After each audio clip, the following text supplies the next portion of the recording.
Are you an aspiring cinematographer, film student, or perhaps just a new hobbyist? Well, then this video is for you. Hi, I'm Jonathan E, and I'm the creative director of SGTV, and welcome to our Budget Film School. In this episode, we will be going over framing and shot composition. Let's define framing. In photography, framing is the process of composing a picture. And since video is just a series of moving pictures, framing is a very important skill for filmmakers to get a grasp of early on. If it helps you understand it, framing is the verb, and composition, or shot composition in this case, is the noun. As someone with a story to tell, the most important language that you can use to get your ideas through the screen and into the audience is through the visuals, through the shot composition. But how do you visually communicate the story you're trying to tell? Well, there are many techniques and guidelines that filmmakers employ in order to get their message to come across on screen. And here are a few of them. With your imagination, visualize a tic-tac-toe board dividing your screen into 9 equal parts. This is the grid that defines the rule of thirds. In theory, subjects in front of the camera, if placed along the lines and intersections of the grid, will be in naturally compelling locations on the screen. Balance refers to the dispersion of elements within each shot. An unbalanced shot may appear complex, layered, eye-catching. It can visually communicate uneasiness, a lack of order, or even emphasis. A balanced shot provides a level of structure to allow for the audience to easily interpret what is going on in your scene. Symmetrical shots can visualize order.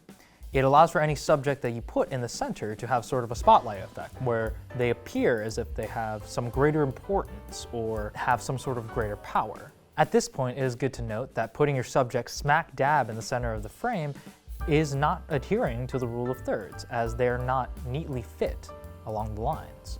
However, that's okay. All these guidelines can be broken in order to deliver the message that you want to come across on screen. The use of lines within your shots will encourage audiences to trace the lines to their endpoints. This allows for you to place an object that you wish to be highlighted at the endpoint for greater visual emphasis.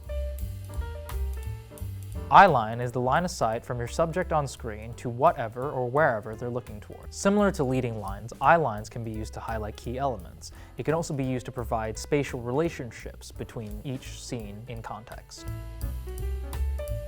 Headroom is the space from the top of a subject's head to the edge of the frame. When your subject is given too little headroom, the effect can come off as a bit claustrophobic or tense. Too much headroom can give the impression of an imposing shot. It can make your subject appear small, minuscule, weak in the context of greater elements around them. After all that explanation, here are some exercises to help you build these skills. Under the assumption that you have a camera, even one on your phone, go around town and just start taking pictures.